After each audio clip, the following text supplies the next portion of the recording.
Olá pessoal, aqui é o Ivan e hoje eu vim falar sobre a reforma política e sobre a proposta de implementação do parlamentarismo no Brasil.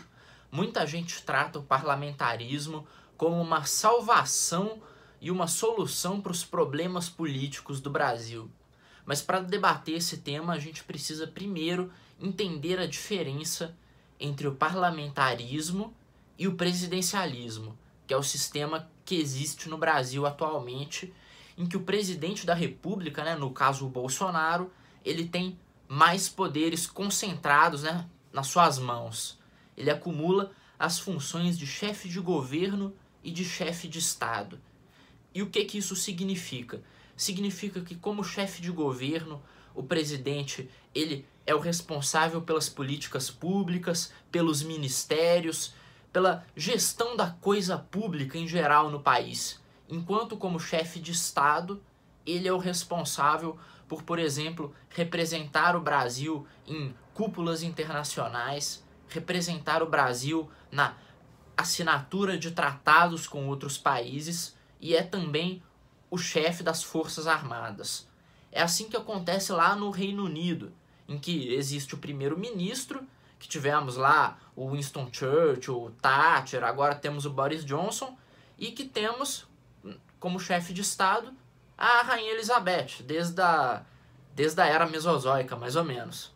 É assim que funciona, e inclusive, havendo uma separação entre o chefe de governo e o chefe de Estado, ocorrem novas atribuições.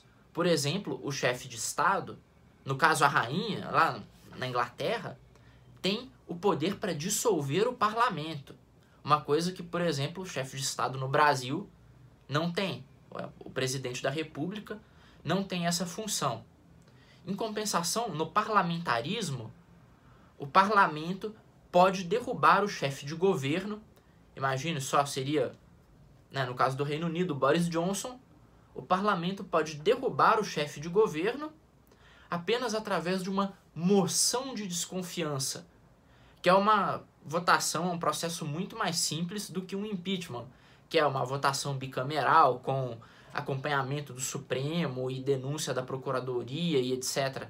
Não, a moção de desconfiança torna muito mais fácil para o parlamento derrubar o chefe de governo. Então, vejamos o que seriam as mudanças no Brasil se a gente tivesse um parlamentarismo. Para começar, a figura do presidente da República seria responsável por chefiar as Forças Armadas, celebrar acordos internacionais e representar o Brasil no exterior. Não seria mais responsável, por exemplo, por nomear todos aqueles ministérios e distribuir todos aqueles cargos em estatais. Isso ia acabar. Isso ia passar a ser atribuição do chefe de governo, que seria um primeiro-ministro. Esse primeiro-ministro ele poderia ser derrubado facilmente pelo Congresso Nacional. Então, no parlamentarismo, o que acontece é que o Congresso ele tem muito mais força sobre o Executivo. É um sistema em que é muito mais fácil para o parlamento influenciar o Executivo. Para os deputados, né, aquela turma que está no Congresso, os 513, né, que a gente gosta muito, para eles seria mais fácil influenciar. Mas, em compensação, seria mais fácil também para o chefe de Estado influenciar o parlamento, colocar sua vontade sobre o parlamento, porque ele teria esse poder de dissolver o parlamento. É claro, dependendo do arranjo de parlamentarismo que for votado, isso pode ser excluído, jogado para baixo do tapete e não existir. Mas, tradicionalmente, é assim que funciona. Então, existe uma grande influência do chefe de Estado sobre o parlamento. Aí você já consegue formar um desenho na sua cabeça de como seria o parlamentarismo no Brasil. Seria um sistema em que o chefe de governo estaria muito fortemente subordinado ao parlamento, o parlamento estaria subordinado ao chefe de Estado, e haveria realmente essa dependência mútua, tornando um sistema realmente instável. Um sistema em que governos seriam derrubados com muita frequência, em que poderíamos ficar sem primeiro-ministro ou com o parlamento dissolvido várias vezes ao longo de um período de 4 anos de uma legislatura. E aí entra um pequeno problema que existe no parlamentarismo no Brasil.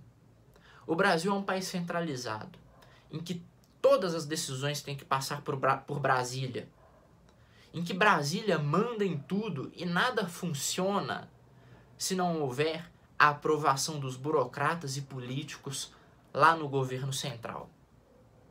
Implementar um sistema mais instável, com mais chance de dissolução de parlamento, derrubada do executivo e etc., pode realmente trazer um cenário de paralisia legislativa e paralisia administrativa para o país. Nada vai ser votado, nada vai ser gerenciado ou passado se houver um sistema parlamentarista e nesse sistema sejam recorrentes as derrubadas de governo, as dissoluções de parlamento e etc. Estou dizendo que o parlamentarismo é ruim? Não, inclusive eu acho que o parlamentarismo é uma boa ideia, porque o sistema em que todo o poder é focado na pessoa do presidente da República já se provou um fracasso aqui no Brasil.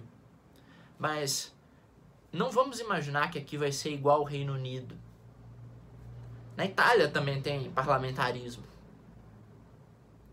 E lá as coisas não são tão bonitas e cor-de-rosas como a gente imagina que seriam. Mais fácil o Brasil ficar parecido com um país parlamentarista africano, uma Itália, do que ficar parecido com o Reino Unido. Mas aí é uma questão de escolha, né? Questão de escolha, questão da gente ver o que a gente prefere. Só que não vamos escolher sem conhecimento. Então um abraço a todos, mande esse vídeo para os seus amigos que são interessados nessa questão de reforma política e um abraço.